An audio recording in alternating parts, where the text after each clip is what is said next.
क्या ये विधेयक इसके लिए लाया गया कि किसानों की आय दूनी हो जाए? अधिकारियों की अफसरशाही की जिनने ये बिल तैयार किया है, उन नीति निर्माताओं की सोच पर एक बहुत बड़ा प्रश्न चिन्ह है कि वो कोई मौलिक विचार नहीं सोच सके। उन्होंने 300 साल पुराना विचार इतिहास से जो फेल हो चुका था, जो किसानों का कायाकल्प करने में असफल रहा था, उसको उठा के ज्यों का त्यों रख दिया है। नमस्कार दोस्तों, दिल दिल्ली दिल देश में आपका स्वागत है। आज हम बात करेंगे अनुबंध खेती की। अनुबंध खेती का विचार कोई बहुत नया विचार नहीं है। अगर आपने इतिहास पढ़ा है और अगर नहीं भी पढ़ा है तो भी नील के किसानों के बारे में सुना होगा, उनकी दुर्दशा के बारे में सुना होगा। आज़ादी से पहले की बात है ये। ईस्ट इंडिया कंपनी का शासन था। प्लासी की लड़ाई के बाद बंगाल से उनका नियंत्रण शुरू हो गया था और उसी के बाद से ही 1770 के आसपास से ही नील की खेती भारत में ईस्ट इंडिया कंपनी के व्यापारियों द्वारा और ब्रिटिश व्यापारियों द्वारा, अंग्रेज व्यापारियों द्वारा शुरू कर दी गई थी। और किसानों से अनुबंध किया जाता था कि वो नील उगाएंगे उनके लिए और वो उसकी खरीद भी उनके द्वार पे जाके करते थे, उनके दरवाजे पे जाके। और उन्होंने गांव में ही नील निकालने की व्यवस्थाएं भी वहीं की गई थी, जिन्हें कोठियां कहा जाता था इधर उत्तर भारत में। और जैसे जैसे अंग्रेजों का साम्राज्य बढ़ा, बिहार यूपी तक उनका ये नील की खेती शुरू हो गई थी। इस खेती में जो सबसे बड़ी खामी थी, किसान के द्वार से नील आता था, उन कोठियों में तैयार होता था, वहीं किसान तैयार करते थे पौधे काट के। कोठियां कहते थे, असल में 3-4 पत्थर की जो एक डिजाइन तैयार की जाती थी, कूप जैसे होते थे बड़े, एक बड़ा कूप, एक उससे छोटा कूप, फिर उससे छोटा कूप जो उससे नीचे होता था, दूसरा उससे ऊपर और एक सबसे ऊपर। जो सबसे ऊपर कूप होता था उसमें पौधे काट कर डाल दिए जाते थे, उसमें पानी छोड़ा जाता था। जो पानी पौधों से नीला रंग लेकर, नीला होकर पानी उससे नीचे वाले कूप में आता था और वहां से वो निथर कर सबसे आखिरी वाले कूप में जाता था, जहां पानी भाप बनकर उड़ जाता था। बाकी नील जो है पाउडर के रूप में वो रह जाता था और उसकी ब्रिटेन में बहुत मांग थी डाई के लिए, तो इसलिए वो पूरा दबाव भारत के किसान झेल रहे थे। और उनकी बड़ी अच्छी नील की बहुत अच्छी कीमत मिलती थी ब्रिटेन में। लेकिन जो व्यापारी था, ब्रिटिश व्यापारी, वो भारतीय किसानों को सिर्फ 2.5% देता था उस मूल्य का। तो ये एक बड़ी खामी थी कि मूल्य तय करने का अधिकार जो था वो उस व्यापारी के पास था, किसान के पास नहीं था। इसी तरह से इसमें एक और बड़ी दिक्कत थी कि नील की खेती एक ऐसी खेती थी जो जमीन को बंजर कर रही थी, और यही वजह थी कि किसानों की 100 साल में दुर्दशा हो गई भारत के किसानों, खासकर बिहार में, बंगाल में, उत्तर प्रदेश में। बंगाल में सबसे पहले इसके खिलाफ आवाज उठी, लेकिन वो अनसुनी की गई। फिर बिहार में चंपारण का आंदोलन हुआ, जिसमें गांधी जी ने खुद नेतृत्व किया। वहां से कुछ बदलाव आने शुरू हुए। तो स्थिति ये है कि जो आज हमारे नीति निर्माता हैं वो क्या कर रहे हैं, हमारे योजना आयोग क्या कर रहा है, हमारा जो कृषि मंत्रालय में जो अफसरशाही बैठी है, जो योग्य लोग बैठे हैं, वो क्या कर रहे हैं। और उनकी योग्यता का आकलन हम इससे लगा सकते हैं कि जब उनसे कहा गया कि एक ऐसा प्रारूप तैयार किया जाए जिससे किसानों की हालत सुधरे, या प्रधानमंत्री बार बार कहते रहे कि 2022 तक किसानों की आय दूनी हो जाए, तो क्या यह विधेयक इसके लिए लाया गया कि किसानों की आय दूनी हो जाए? अगर यह विधेयक इस सोच के साथ तैयार किया गया है तो मैं ये कहना चाहूँगा कि इसमें वो सभी बड़ी खामियां छोड़ दी गई हैं जो अंग्रेजों के अनुबंध में थी, अनुबंध खेती में थी। इस अनुबंध खेती का ये विचार नया नहीं है कि किसानों के कायाकल्प के लिए ये जो सोच रहे हैं कि कृषि बिल ला के हमने कोई बहुत बड़ा नया तीर मारा है। ये उनकी अधिकारियों की अफसरशाही की, जिनने ये बिल तैयार किया है, उन नीति निर्माताओं की सोच पर एक बहुत बड़ा प्रश्न चिन्ह है कि वो कोई मौलिक विचार नहीं सोच सके। उन्होंने 300 साल पुराना विचार, इतिहास से जो फेल हो चुका था, जो किसानों का कायाकल्प करने में असफल रहा था, उसको उठा के ज्यों का त्यों रख दिया है। और उसमें किसानों के हित पर मूल्य कौन तय करेगा, इस पर इस बार भी गौर नहीं किया गया।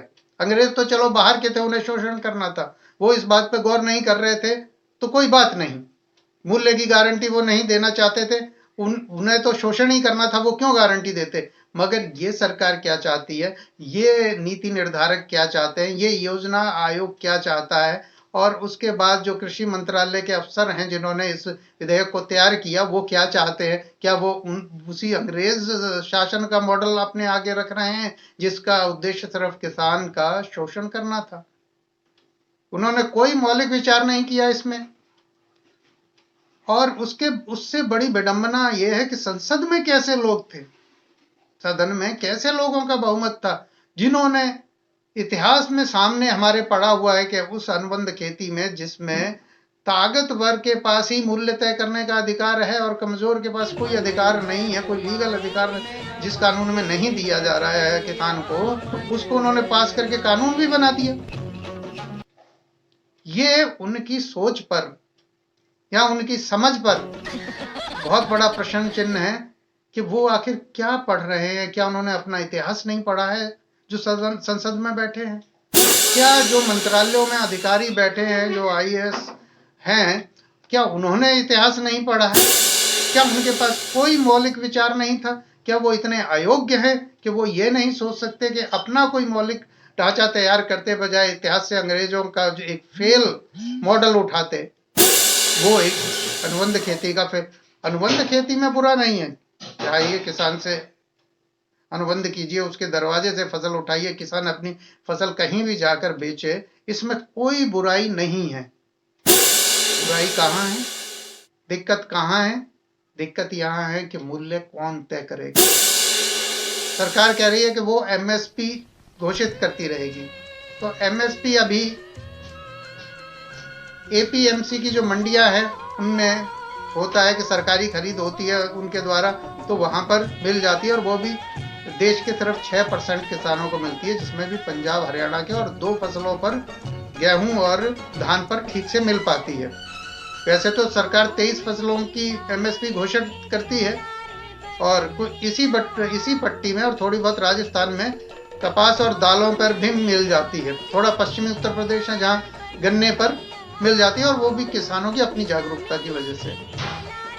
बाकी जगह हालात दयनीय है, और यही वजह है कि किसान जो है आत्महत्याएं कर रहा है लगातार।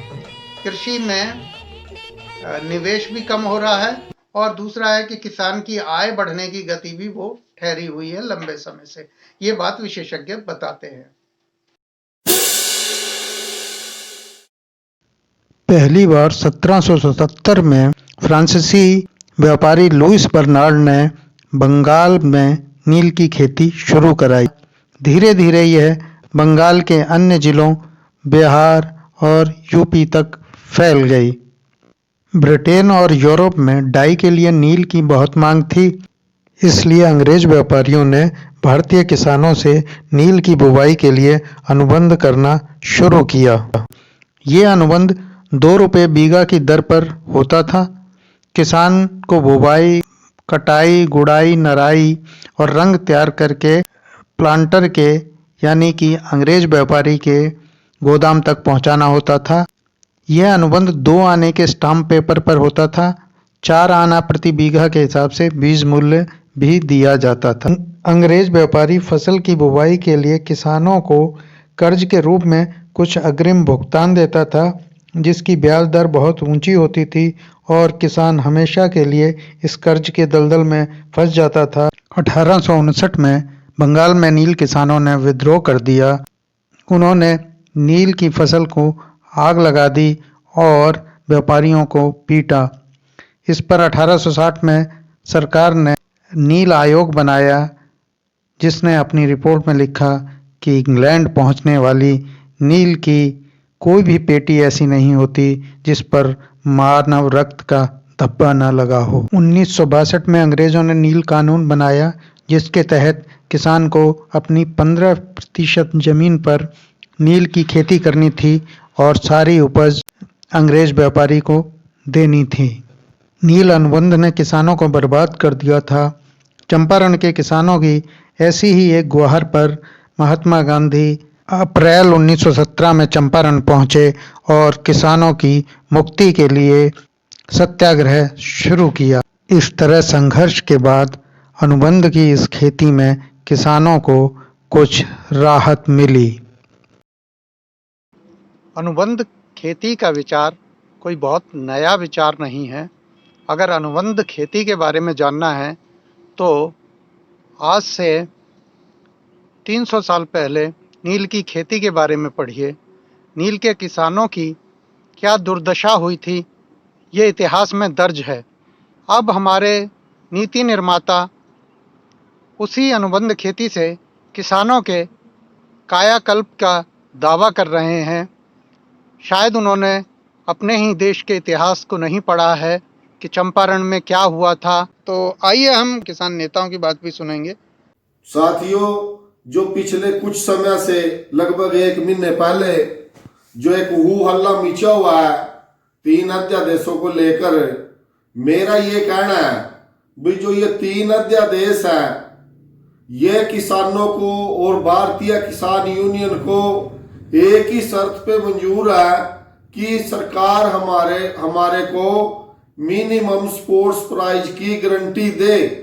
इसमें एक लाइन का और प्रस्ताव पास करे कि आपका जो मिनिमम सपोर्ट्स प्राइस है, न्यूनतम समर्थन मूल्य, भाई वो किसी भी कीमत पे खत्म नहीं होगा।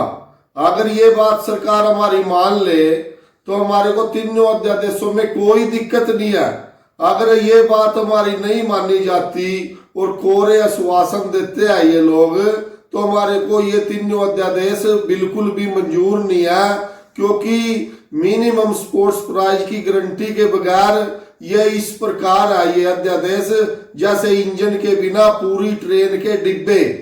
इसलिए पिछले कुछ समय पहले हम दिल्ली माननीय कृषि मंत्री नरेंद्र तोमर जी को भी मिले।